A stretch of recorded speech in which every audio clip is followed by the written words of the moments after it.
shutdowns. Huh. All right, Dan, thank you. Welcome to the morning meeting, live and in progress. We're talking about what's going on because that's our responsibility to you, the great North American viewing public. Thank you for joining the morning meeting, the very last episode of 2004. We're delighted to have you with us. We look forward to telling you about what's going on and to taking your questions. And at the end of the program, a few holiday surprises. Thank you for being part of the two-way community. If you're watching on YouTube, love you being there. Love the fact that in the spirit of the holiday season and peace, love, and understanding, you have to some extent kept garbage out of the chat lately. Incredible. When we get our next big profile of Dan, probably be of Dan, because Sean and I have no interest anymore to anybody. It's going to be incredible how much they talk about Dan's smile has deterred garbage from the chat. The other thing about Dan, did you watch Two-Way Tonight last night? I did not, I'll be honest. Okay. All right. I didn't think you were on, and you usually are. One of the most incredible moments in the evolution of Dan Turrentine media celebrity was a guy Uh-oh. came on and he was describing his kind of political ideology. He's a moderate Democrat. He voted for Nikki Haley. He said, I guess you could say I'm a Dan Turrentine Democrat. So Wow. all of a sudden, you're a brand.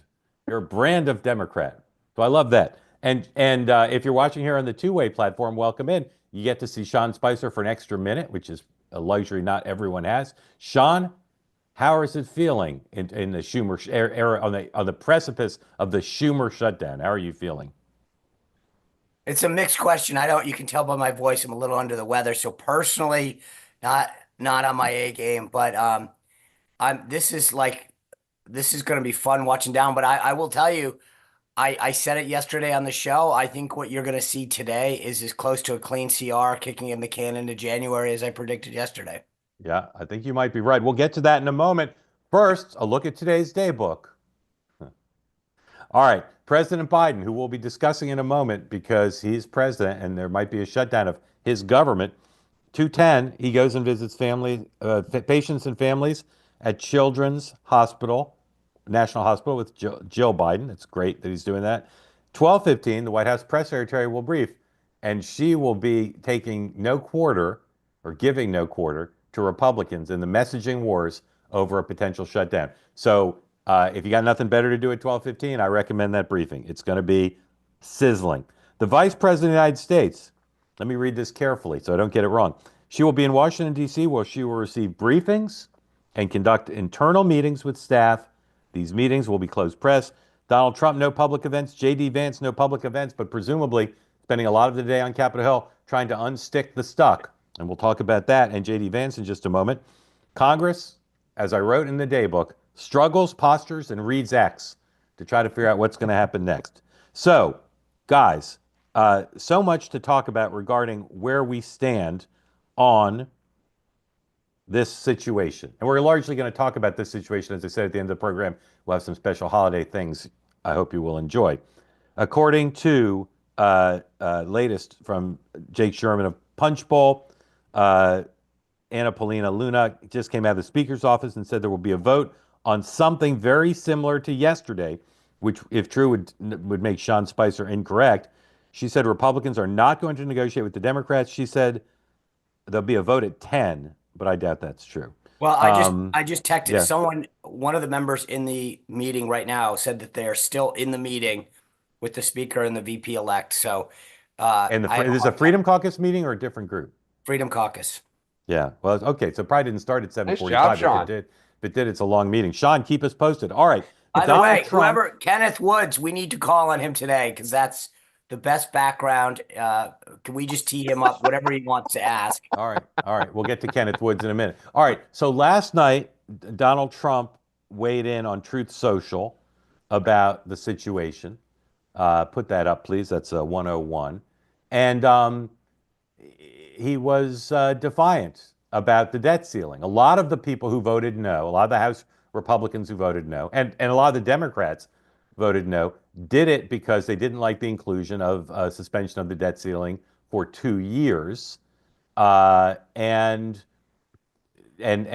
people think it's got to be dropped. The Democrats don't want it in because they're afraid Trump will use it to cut taxes without accountability. The Republicans don't want it in because they never like to raise the debt ceiling. This morning, Donald Trump, also on Truth Social, said this. Number 102, please. if there's going to be a shutdown, let it begin now under the Biden administration, not after January 20th under Trump. Love his use of the all caps and the quotes, just the best. This is a Biden problem to solve, but if Republicans can help solve it, they will. That post I don't get, but we'll talk about it. Lastly, I want to show you something just because I want to get everything out there. J.D. Vance last night was from the Hugh Hewitt Newt Gingrich school, basically saying, bring on the Schumer shutdown, because if they want to shut down, they'll get a shutdown. I think, the vice president elect, like Governor Walz, popularized the promiscuous use of profanity in the 2024 campaign. The vice president elect is apparently keeping that up. And if you watch carefully, you'll notice he seems fine using profanity in front of little children and animals. Roll. Mr. Vance, will you accept any deal that does not include a debt limit increase? Look, I'll say one thing. The Democrats just voted to shut down the government, even though we had a clean CR, because they didn't want to give the president negotiating leverage during his first term, or during the first year of his new term. And number two, because they would rather shut down the government and fight for global censorship bullshit. They've asked for a shutdown, and I think that's exactly what they're going to get. 38 Republicans vote against it as well. What's the path forward, Mr. Vance? Come on, guys. What will be your policy in Syria? Are you meeting with Speaker Johnson tonight to regroup?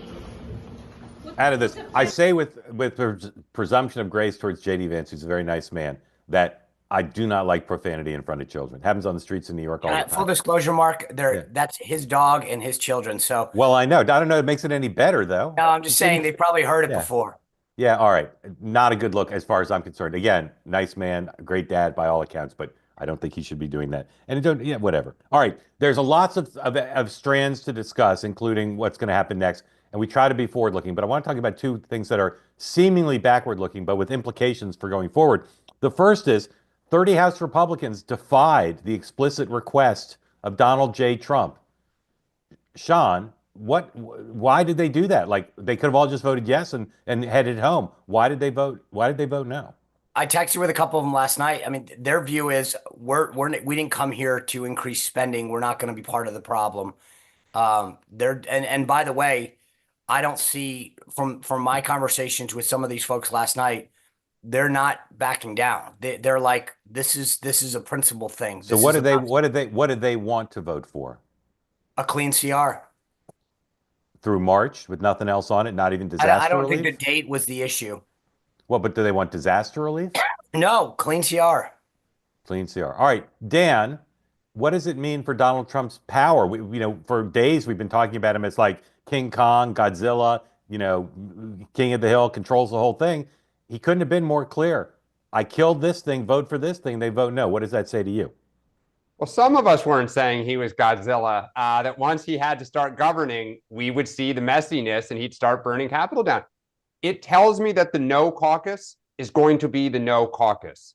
And this is a problem because the only way that he can get around them is going to be to cut deals with Democrats. And then you get into this idea of, will the base accept cutting deals? And I think, as you say, Mark, the last month, the way it's been talked about is like he has a full head of steam and he's going to just flatten everybody in front of him. But these House members have been doing this for 15 years. People have threatened primaries, and here they are. So can Dan, I just lay the land for everyone? Yes, Johnson had to go through the motions last night of showing Donald Trump, hey, look, your debt ceiling thing, I'll do it for you, but it's not going to pass. He had to show him that it wasn't going to work. And so what's going to happen today is they'll try to get a purity vote. The problem is that, Anna Paulina Luna, as Dan, I think, or you referred to with that Jake Sherman quote, if they go it alone and then try to send it to the Senate, the question is Schumer right? And so exactly. So their problem is, from a strategic standpoint, they're going to go with all R's. They're trying to get all R's on board in the House. Then they would send it to the Senate that would reject it. And then they got to, I'm just telling you, here's the crystal ball. Shutdown happens tonight. They work through the weekend. Sunday night at, 7:42, they're going to come to a deal. But they have to go through these machinations as a family. And Yeah. this is what they did. If you recall, this is what Boehner did when Ted Cruz insisted on shutting it down. And they had to go through all of this. The problem, though, is it's not just Chuck Schumer. Tom Tillis in the North Carolina delegation is going to say, no way, because we need the disaster relief. Like, it is going to be bipartisan. Nope, a clean CR doesn't work for us in the Senate.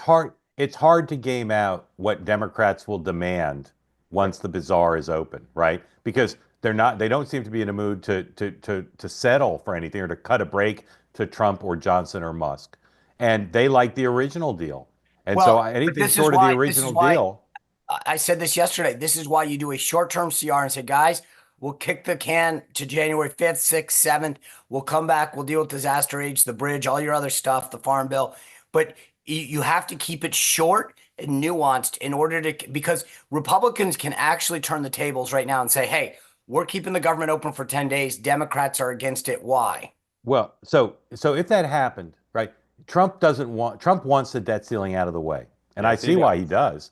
So you could conceivably do that between January 3rd or January 6th and January 20th. So in other words, Trump might support a short-term CR. He might, right? But we don't know that. Just to go down my list here, I'm stunned at how little Trump is being blamed since last night. From last night to this moment, there's like almost nothing in the media or from Republicans or even from Democrats saying Trump's a Trump.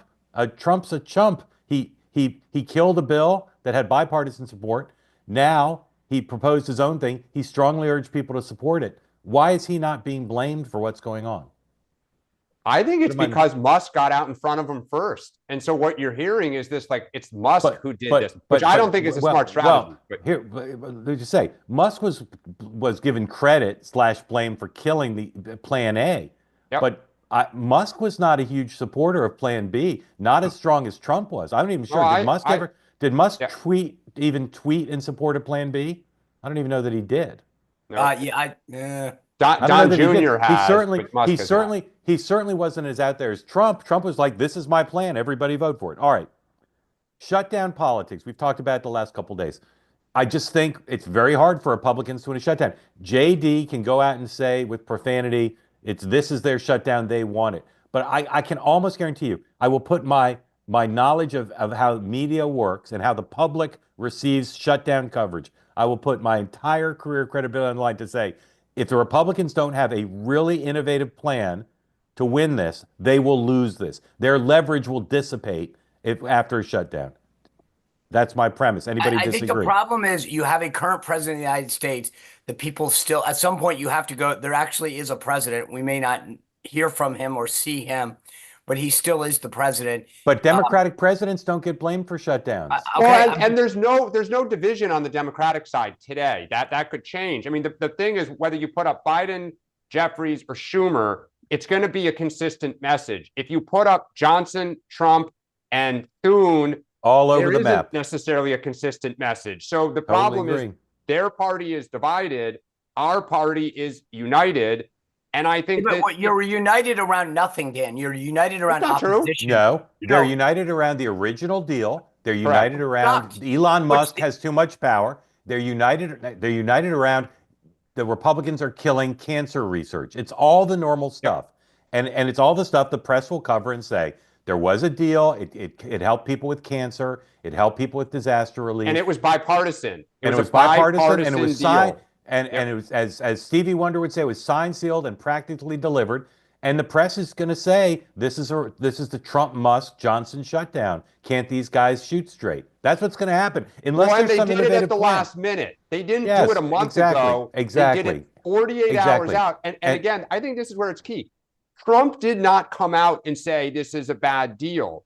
It was Elon Musk on X, and the swirl started, and Trump was like, oh yeah, me too. So it looks like it's an out of control force majeure, thing. And Sean, pretend you're Hogan Gidley. I know that's like a step up, but just look. If you were in the room right now with Musk, that's not nice. If you were in the room with Musk, I apologize. With Musk and Johnson and Vance, and they said, Sean, we're pretty sure there's going to be a shutdown. We're pretty sure the coverage is going to be, this is our fault.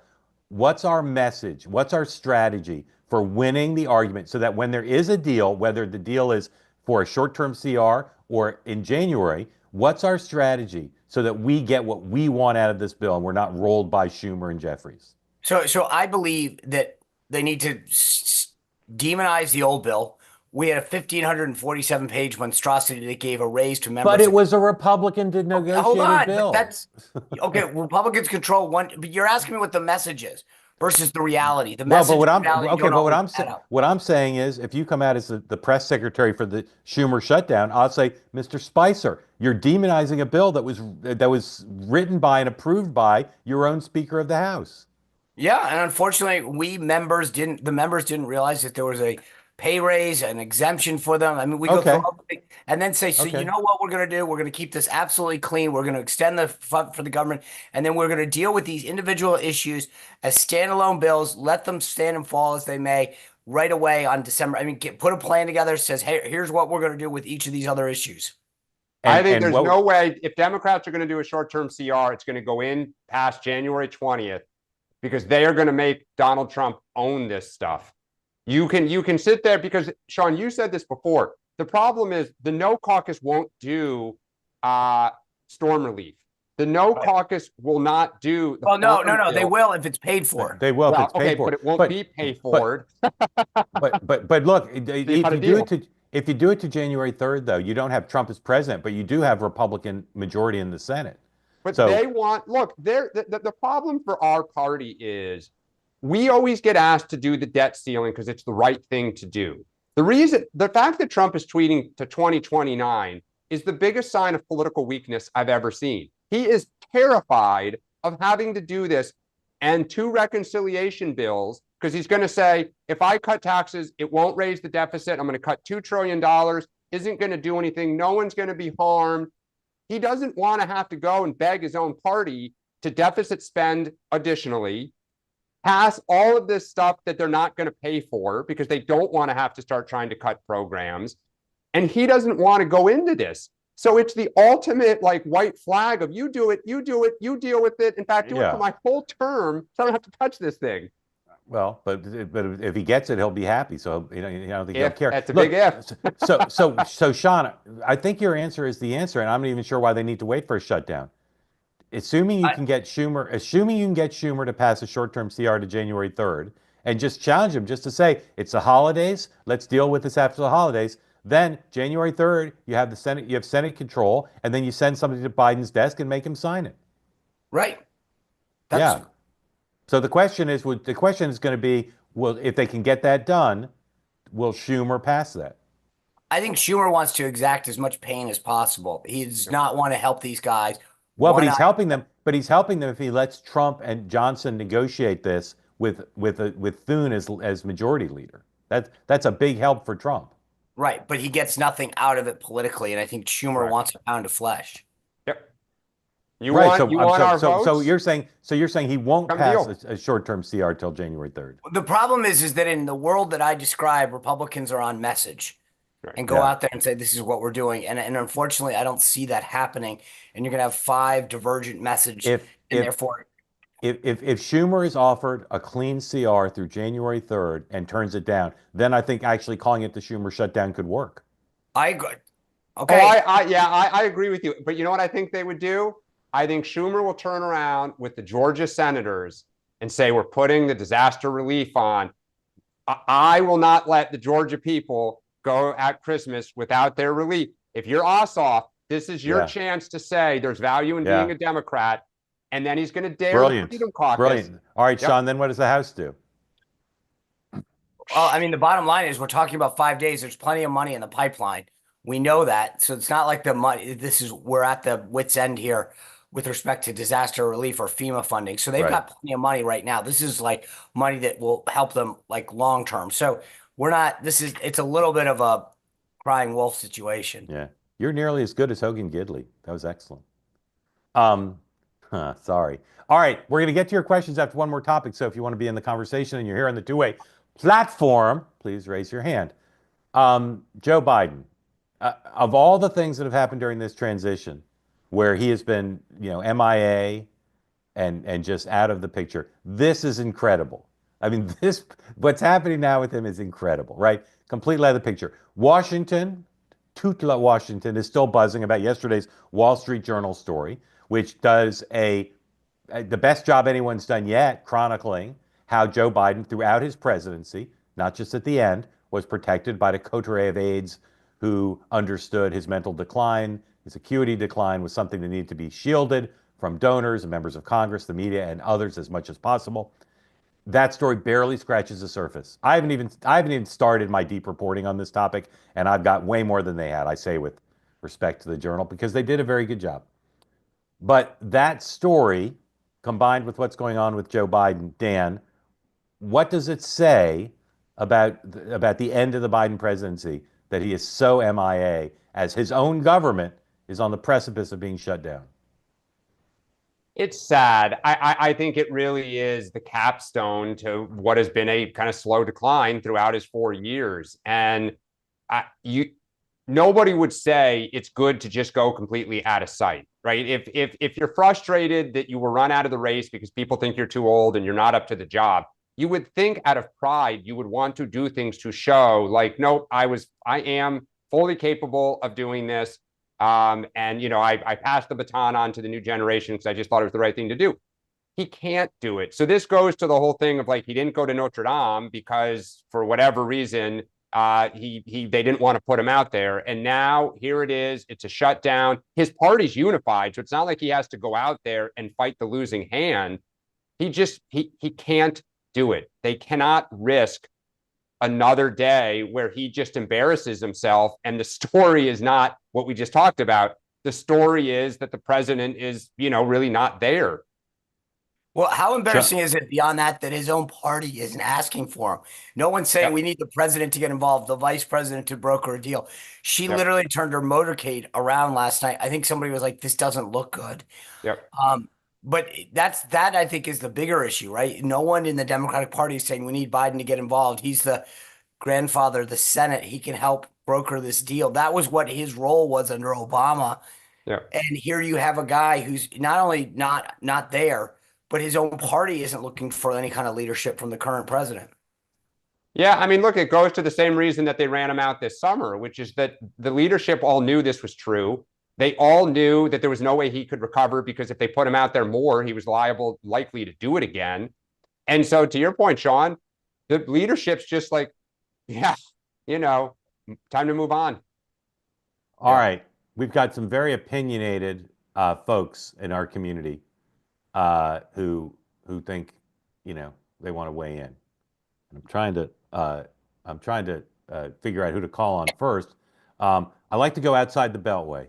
I don't like to just have Washington insiders like the two of you. So let's go to a young man from Georgia who thinks we have this all wrong, I'm told. Mr. Speaker, thanks for joining. What do we have wrong? Well, I think this is a lot like all the conversations during the presidential campaign, where the ups and downs, the ins and outs, they really seemed important in Washington, and they just didn't matter. The country looks at a Congress that's totally dysfunctional, a current president who's totally absent without leave, and Donald Trump at least trying to get something done. And I think they go, well, this must be really hard. But I think as long as Trump keeps pounding and he keeps trying to get something done, he looks fine. The Democrats look like they are who they are, the party of government. And I think, again, as you said a while ago, J.D. Vance and I are on the same page. I am very comfortable if the Democrats turn out to be totally dysfunctional and are willing to close the government, which they value, and the spending, which they passed. And I think most of the country will go, okay, that's fine. I mean, all the government employees who weren't coming to work won't come to work. But I don't think there's a great sense of anxiety outside of Washington about what's going on. The long-term question is, can Trump figure out a strategy to gain working control of the Congress? And that's going to be the number one issue for him domestically for the next 2 years, because he can't pass his tax cuts. He can't pass the major changes until he figures out how to have a working majority, and whether you can do that with a Republican Party that has at least 20 members who will capriciously vote no on everything. It's hard. This is a really big challenge, maybe a bigger challenge than winning the presidency. Well, we saw a lot of them capriciously vote no yesterday after Donald Right. Trump explicitly told them not to. So how is that solved? I agree with you. Long term, it's a big issue. How is it solved in the next, week? I think they probably eventually get a clean CR of some kind. All right. But I So think, so I think so they, at least, I think. Sean was at I don't least think- right about that. Yeah, but I don't think, if, I think from Trump's perspective, there's no great rush to do this. I mean, if the Biden presidency ends in chaos and the Biden presidency ends with government shutdowns and Biden looks like he's totally absent and the Democrats look like they're totally negative, I'm not sure from Trump's standpoint, that's not a pretty acceptable way to enter the new term. And I think he has strategically a much stronger hand than people in Washington think. I'm semi-convinced. I'll tell you what's different. I'll tell you what's different about this is national parks being closed over in December is not as big a deal because I don't know how much people are using national parks in December. But government employees not getting paid over in the run up to Christmas, don't you think that will be something that gets a lot of attention? Do you think the average American who believes 50%, according to Gallup, 50% of all government spending is waste, and who believes that 95% of government employees are sitting at home, you think they're going to go, oh my gosh, this is terrible? They're going to go, that's fine. Unless it affects them. Now, if you're the government employee, that bothers you. But you've seen state governments go through stuff like this. Times you've seen state governments pay in script because they couldn't figure out how to get their budget done. Sure. Well, and let's also be real. There hasn't been a shutdown. I was there in '94 with the speaker. I mean, since multiple shutdowns. The bottom line is these government employees know they're all getting paid back. I mean, this is a joke. The idea that they go without pay is not true. They just get to. I mean, I'm sorry that this is, but no one buys that this is going to be a problem. I think the average American, this is a gamble, Mark. Yeah, I believe, as a good hardline conservative, that the average American believes Washington has to be deeply shaken up. And if the process of shaking up Washington involves pain, confusion, turmoil, and lots of people sucking their thumb and walking in circles, that's fine. At least Trump's shaking up Washington. And All right, I'm even more convinced now, but I'm going to let Dan come in. Dan. Well, look, I agree with the speaker. Democrats should not be defending the status quo. Nobody in this environment. I think the problem is people look negatively at the government until that government service is cut off. And then they say, wait, my government service that I'm receiving, A, B, C, and D, is good. It's everyone else's that is a waste, and turn it back on so it doesn't negatively impact my life today. And I think the problem is getting from here to there where people don't feel pain. And if it's during the holidays and it's for 30 days or more, that becomes a challenge because, to the speaker's point, once Trump gets in office, he still has the no caucus. So he's going to have to come to Democrats and cut a deal. So I don't see how that's different. I mean, the terms will be a little bit better for Trump, but he still has a problem that he has a significant bloc with a narrower majority next year that won't negotiate with him. Yeah, I think this is the most important and most interesting challenge of Trump's first year in office. Yeah. And I think, on the other hand, I think he's really smart. And I think that he now knows he has a problem. I think eventually he'll figure out a solution. My only point is the average American who just voted for change is pretty happy to see that Trump actually wants change. They would have been more unhappy to have had the 1,500-page bill passed because it would have looked like a total repudiation of the election. All right, I have two more questions. You got time for two more questions? Sure. Okay. Do you think Speaker Johnson will continue as Speaker? And if not, who will be Speaker? I think the odds are better than even he'll stay as Speaker because, look, I was fired after 4 years. Boehner quit in disgust. Ryan quit. McCarthy was fired by the caucus. It's a tough job. But I think you look around and say, so who's going to replace him? Johnson is doing the best he can in an almost impossible situation. And he's learning how to work with Trump. Trump wants him to bring up, the debt ceiling. He brings it up. Now, I think he also has to offload on Trump. Find me the last 20 votes. I'll do everything you want. I Right. can't find the last 20 votes. Right. So that's my next question. So they're not employees of Donald Trump.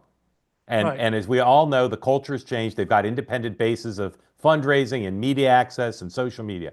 But in the end, it seems to me the only solution that I can think of is somebody says to them, I don't know if it's Donald Trump or Susie Wiles or J.D. Vance or Speaker Johnson, somebody says to them, the only way we will succeed is if at the end of the day, once we've had it out, negotiated, twists and turns, is everybody agrees we're all going to vote for the final product.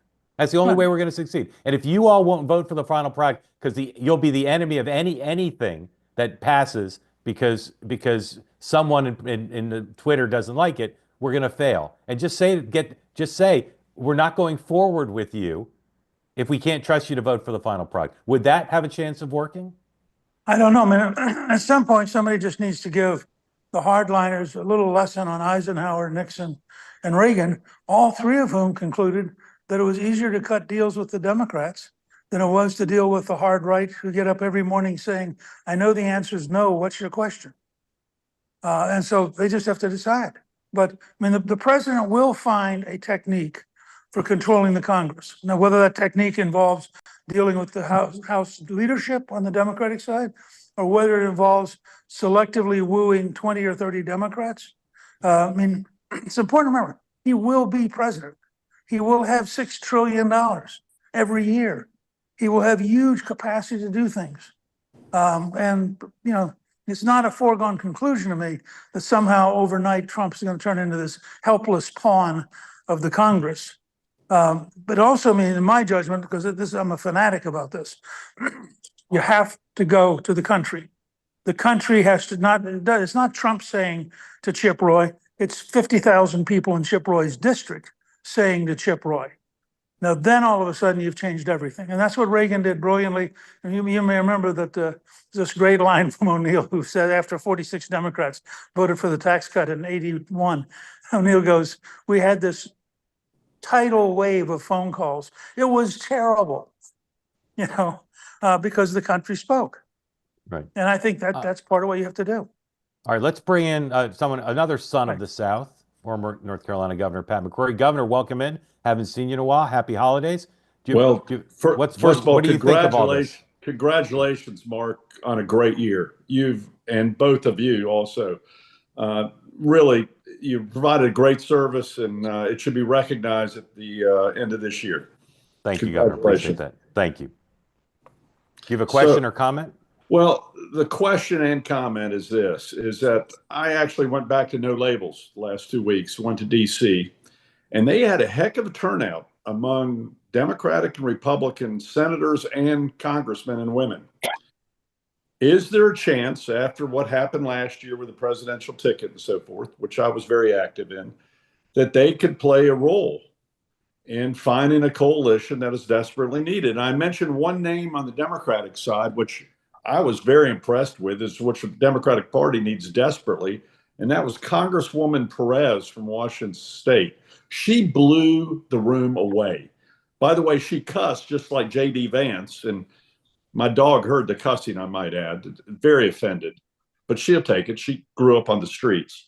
But a Congresswoman like Perez and some other populists in both parties forming a coalition to make something happen through something like No Labels, could that work? Is that another alternative? Because I'm telling you, they were very visible in D.C. just last week, and both senators and congresswomen. And I'll say one other thing about North Carolina.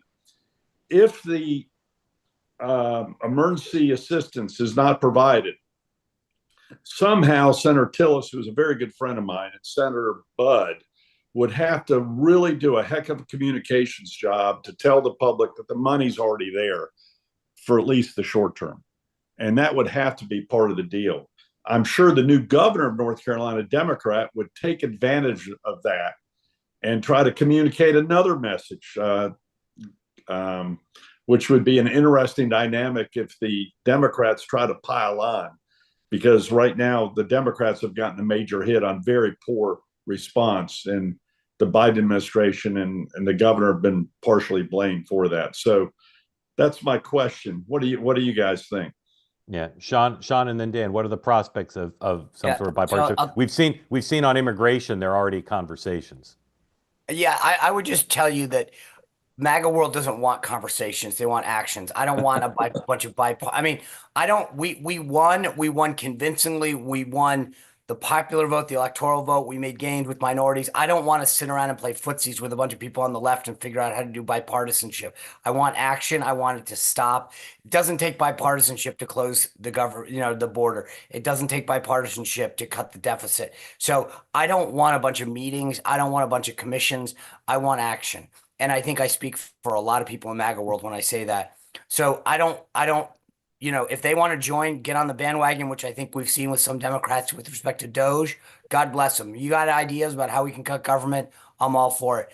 But we don't need a bunch of bipartisan meetings to figure out how to cut taxes, how to close the border, how to cut government. But I would say the only thing that Perez from Washington State is more conservative in the viewpoints and more direct than many of the. And that's why what I'm saying, Governor, people. What I'm saying, Governor, is if they want to join the effort, which we've seen, like I said, on the Doge effort, where some Democrats have said that they'd be willing to do that, then God bless them, jump on the bandwagon. But there's a difference between doing that and having some kind of brokered, you get this and we get this. This is why Washington is broken. So that's number one. Number two, I agree with you on the spending, that your senators and your members of Congress would have to come back and explain, hey, look, there's this much in the pipeline, which we know there is. And if your new governor wants to lie to the people of North Carolina by saying that there's not enough money, and there is, they'll find out real quick. And I'm sure that will be held against them. So, I mean, either there is or there isn't. And by every estimate under the current administration, there's plenty of money for disaster relief, FEMA. So I'm very sympathetic to what the folks down there are going through. And I think the longer that we put it off, the harder it is to remember the long-term needs that they have. So I'm not in any way minimizing the effect or the concerns, but this is not the goal of a short-term of a CR, is to make it a Christmas tree and everyone gets an ornament. So I think that we should deal with that. We should figure out, but let me just say one last thing. The people of North Carolina went through a ton of havoc, wreaked their businesses, whatever. And the number that they came up with was $100 billion. They didn't even try to fake it. It wasn't even like 101.7. Like you talked, Speaker Gingrich talked about the frustration. Seriously, the $100 billion, that's so coincidental that's how it came exactly out to $100 billion. It doesn't pass the smell test. And this is what's wrong with Washington, is somebody went, you know how much they need? About $100 billion. Okay, let's just write the check. Oh boy. I tell you what, good luck if your message to people is you already have enough money and it's an ornament on a Christmas tree. I mean, that is, Joe Biden had said, you guys, we've given you all the money you need. And during the campaign, we heard, not enough, you're not doing a good enough job. So there is tremendous irony in that holiday message. That's not the message. That's yes, that would be coming. And I will say the $100 billion was not for North Carolina. There is, I think, $10 billion for the state of Florida. I wonder how Ron DeSantis and the Florida delegation feels about the Tampa cleanup. It's lots. It reminds me of the great Ted Cruz, Michael Bennett fight, where Ted Cruz went to war against money for floods in Colorado. A year later, there were floods in Texas. And Ted Cruz was pleading with people to please add money for the poor people of Texas, to which Michael Bennett just went to the floor and eviscerated Cruz for the hypocrisy. But look, I think the challenge, to go like, Governor, I actually think what you said has some possibility in that. I go back to what Newt Gingrich said. Democrats should not defend the status quo. Like, nobody likes these giant bills where everything is stuffed into it. And we don't want to be sitting there just saying, well, this is how the town works. And you people, stay in the other end of the pool. And like, this is how it's done. I think the flip side is Republicans, like what Sean described, is about 35 to 40% of the country. All of Trump's vote did not vote for hardline MAGA change. That last 10%, the last mile of the electorate, wants compromise and stuff done to make their lives better. They don't like the status quo. They're not bomb throwers. And so I think we Democrats have overread these mandates, like see Obama when we had 60 Senate seats, huge House majorities, and Obama won by, I think, 8 points. Donald Trump won by less than 1.5%. They lost seats in the House. They gained a few seats in the Senate. But if Republicans take this as a massive mandate to just, we're not negotiating with anybody, I think it'll be to our benefit in the next. I don't think, I mean, Trump said this during the campaign. These are common sense things. We're $36 trillion in debt. We have an open border that's allowing, the report came out today. The number of people legally entering the country was a record in the last 4 years. Yeah, At but some point, it's not partisan to do the right thing. But hold on, Sean, I haven't heard a single cut to the deficit in these talks. So I agree on immigration, but the problem is your wasteful spending is another member's necessity. So the problem is the only way that you get people to compromise is to say, I'll help you, you help me. So, I mean, look, people can shake their heads, but why should someone from New York City vote for the farm bill? They don't have farmers in their district, but why should someone in a farm district vote for something? They eat food. Well, they can buy it from a lot of different places. I mean, that's how compromise is made. So I just think if you say, like, there's too much deficit, please show me all the cuts. Because right now I only hear 30 members of the Republican Party signing up for that. The other 190 aren't for it. Patty, add your voice. I don't know enough about the strategy of solving this, but you don't need to That's talk, all right. We don't either. that. Don't worry. Tell us what you think. that's why I love anything. to listen to all of you. I'm wondering, Elon Musk, if he were running the country, because I think we're just seeing the beginning of his opinion in a lot of these tweets. If you look at how he runs his company, he sleeps on the factory floor. He tries to do it with 10 people instead of 1,000. He does it in 2 hours instead of 2 years. He's looking at things. I think we're just seeing the beginning of how he's going to operate in Doge. And I'm wondering if you agree with that and what that adds to the complexity, because I think he looks at everything in the government. This is my opinion, but he's just seeing this is a bunch of baloney and let's just start cutting. What do you think? Kenneth, hold on one second. Let the Kenneth in and then you guys respond. Hello. Yes, sir. Well, I actually had a question, but do you want me to chime in on that? Or what? Is a question on a different topic? I mean, it's roughly, it's about Trump and Musk. Yeah, please go ahead. My question to Sean was, do you think that the psyop that the media and the Dems are clearly undertaking right now to drive a wedge between Trump and Musk, do you think that's going to work? I mean, I got to give PBD credit because he called this out like a month ago, that this was going to be the play. And I feel like their relationship has more long-term ambitions than, your standard relationship. So I wonder if they're aware that this is kind of the Dems play right now. Yeah. Two great questions. Sean, address them both, please. Then Dan. Thank you. I would just say, I'm glad you called that out. Last night, I know a guy named Dan Turrentine that was on Fox, and they were playing these clips of every Dem member and media personality saying, President Musk, this is the new talking point of the left, that it's really President Musk pulling the strings, which the only thing that I think is interesting is that clearly you're right. There's an attempt that they're going to try to get under President Trump's skin. You saw this with Steve Bannon in the first administration, where when he went on the cover of Time magazine, President Trump was like, I'll have nothing of that. So I think it's an interesting point and one to keep going. They clearly want to drive a wedge between the two. We'll see if it works. I think there's something very different about Musk because he is the world's richest man. Trump loves to be associated with people who are very wealthy, very popular, very famous, very successful. And I think Musk obviously defines all of that.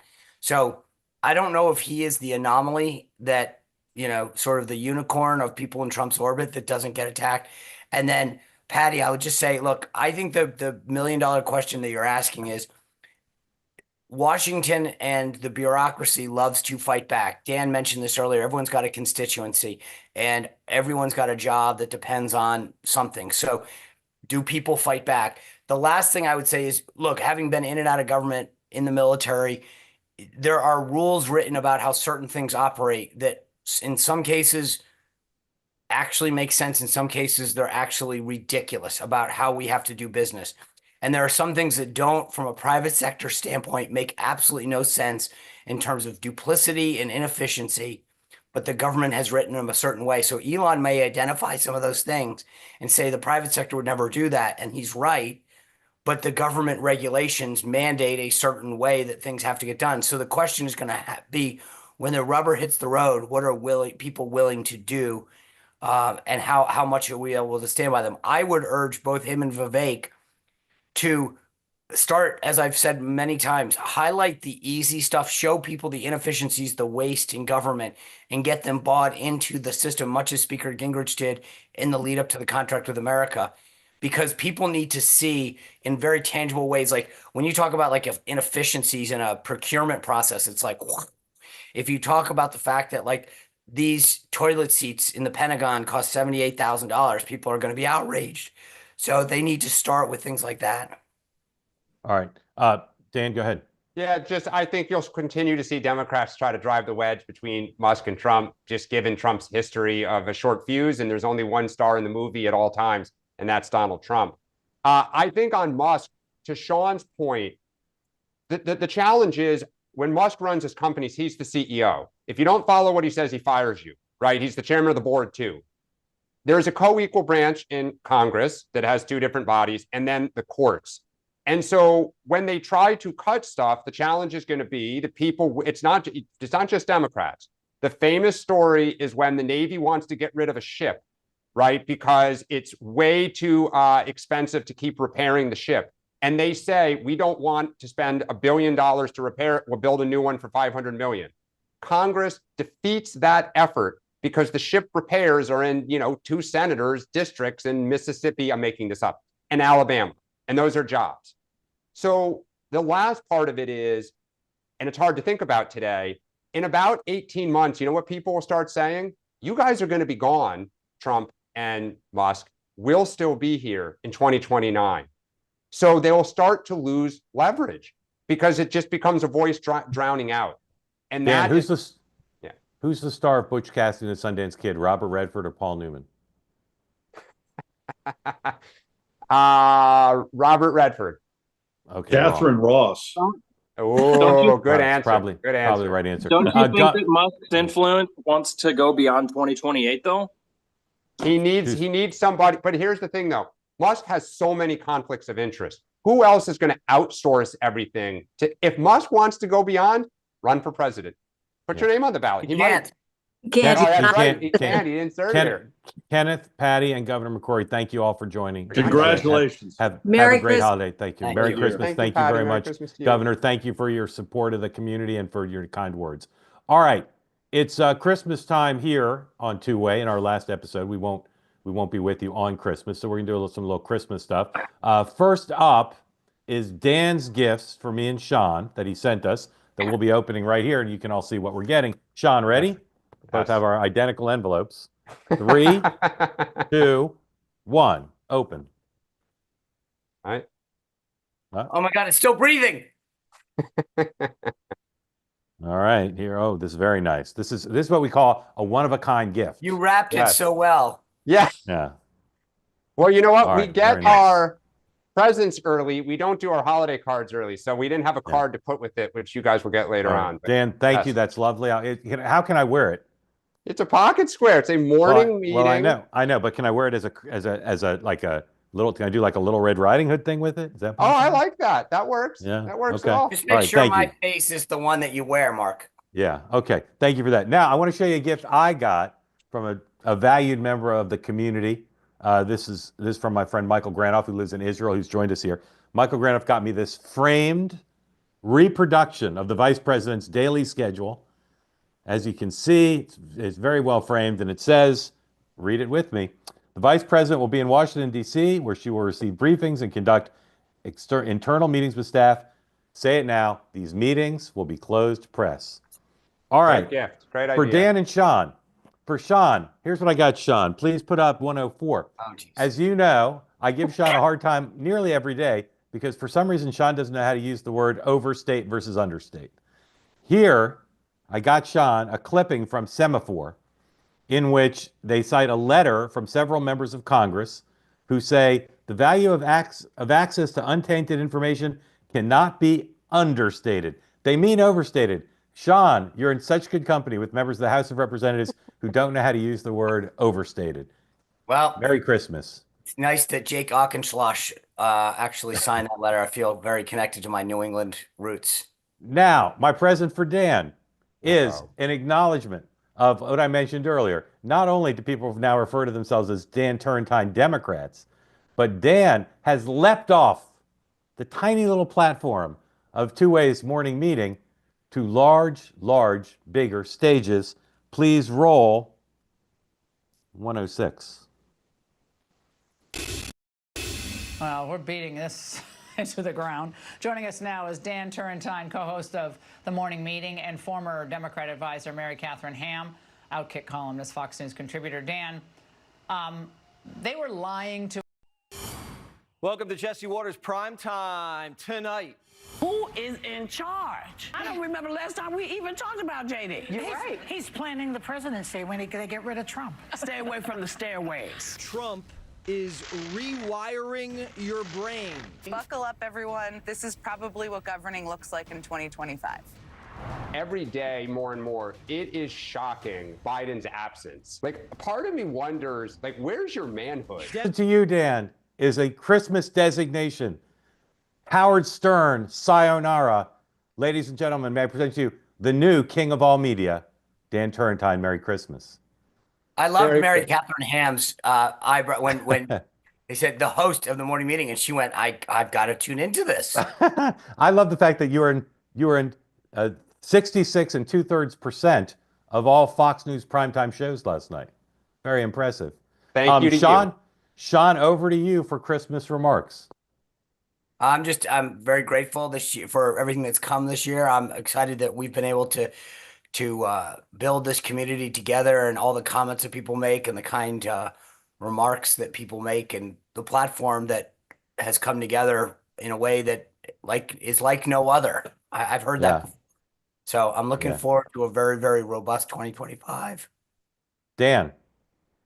Yeah, I mean, I love the holiday season, and just I'm immensely grateful to you, Mark, for what you've built, and for the invitation, Sean, for your welcoming me and being so gracious, especially those first few episodes when I could barely speak and remember my name some days.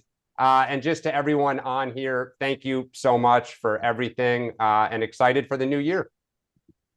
So we all have, three of us have had experiences throughout our career, and I've done a lot of media, and I will say all three of us acknowledge this is an experience like no other. This is a community like no other. And the reason these conversations are like no other are because of your participation. So we're extremely grateful to all of you for being part of it. As we said before, we have lots of new things planned in the new year. We're growing as a company. We have some really generous investors now that's going to allow us to do some new things. So stay tuned for that. We're not here until January 6th. All right. No morning meeting on Monday for the next 2 weeks. No morning meeting. And there's no two-way tonight. If there's massive breaking news, like if Dan gets a primetime show on Fox, we'll come back with a special report. But barring some massive news, again, find something else to do. We're so grateful to you. We know you'll come back January 6th, but we're taking a little bit of a break. And when we do come back, there'll be lots to cover. And as I said, there'll be new shows. Two-Way is not just about politics. It's our anchor right now, but we're going to have programming across a range of other topics in the new year. And we hope you'll join us for those. We'll tell you all about them come January, February. And I'll say again, people say all the time in media, in one-way media, we couldn't do this without you. We do this for you, the audience, right? But it's all one way. They're talking to people. They're not having a conversation. This platform is different. It's why we're so proud of it. It's why we think we'll be successful. And it's why we're so dependent on you and so grateful to you for being a part of it. I also want to thank my colleagues, our colleagues at Two-Way, who produce these programs, who promote these programs, who make this all happen. This is a tiny little company that we have, but a very few of our colleagues, very talented, very experienced, are able to bring these programs to you at low cost with high impact. And we couldn't be more grateful to be headed into the new year as a team, ready to bring you more shows, including these two. And stay tuned for more information and news about the two existing programs that we're doing now. This one, the morning meeting, and Two-Way Tonight. Hopefully we'll have a big announcement in January. Not going to jinx it, but hopefully we will. Thank you very much. Dan, thank you for the beautiful, whatever these are, pocket squares. And thanks again to Michael Granoff for this unique bib. gift. You can wear it as a bib as well. Sean, I hope you feel better. Thank you. Merry Christmas. Happy holidays. Happy New Year. We'll see you on January 6th. See y'all. Thank you.